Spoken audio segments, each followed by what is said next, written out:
I call the member for North Sydney. Thank you, Madam Deputy Speaker. On the 12th of February, hundreds of thousands of Australians across the country will join with many, many more across the world in celebrating the Lunar New Year for what we all hope will be a happy, healthy and prosperous year ahead. 2021 in the lunar calendar is the year of the ox.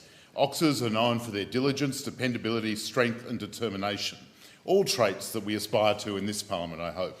Last year, we saw many celebrations cancelled due to the COVID-19 pandemic overseas, particularly those held in China, where COVID was already prevalent. Thankfully, in Australia, we were able to still sneak in celebrations before our own lockdowns started. But this year, the Lunar New Year will look very different in Australia due to the ongoing restrictions and COVID-safe practices that are now required. For example, Lunar New Year in Australia normally attracts some 1.5 million visitors to Sydney, making it the largest celebration outside of Asia. With our international borders closed to visitors, that won't be the case in 2021. And it is a reminder of the fact that many Australians have been unable to connect with family and friends from overseas for such a long period now. We would usually expect to see many suburbs and business centres awash with the colour and festivities of the New Year celebrations, with large crowds coming together to witness line dances, fireworks and performances. This year will be very different, but I am pleased that so many communities are still finding ways to celebrate.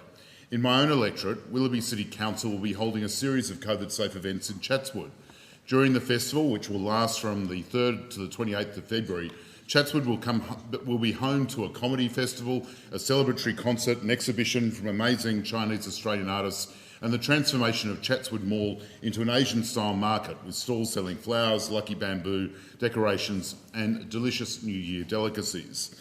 In Lane Cove, festivities to welcome the Year of the Ox will include children's activities, a travelling lion dance, travelling the course of the Lane Cove Plaza and the new Canopy project, as well as live music.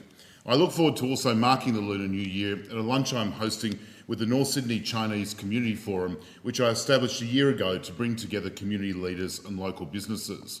I'll also be following that very ancient old Chinese tradition of handing out red packets to constituents next week, although I should say that they won't be containing cash, despite the tradition, because I suspect that's illegal. But I'm sure they'll enjoy their chocolate coin. It's so good to see celebrations of a multicultural Australia continuing, even in the world of a pandemic.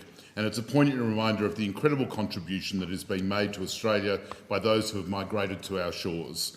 It is also an important time to reconnect with family and friends, something that has perhaps never been more important. I want to wish all Australians celebrating the Lunar New Year a very prosperous 12 months ahead, and to my own constituents of Chinese heritage, Xin Yan Kuai Le or Gong Si Fa Choi.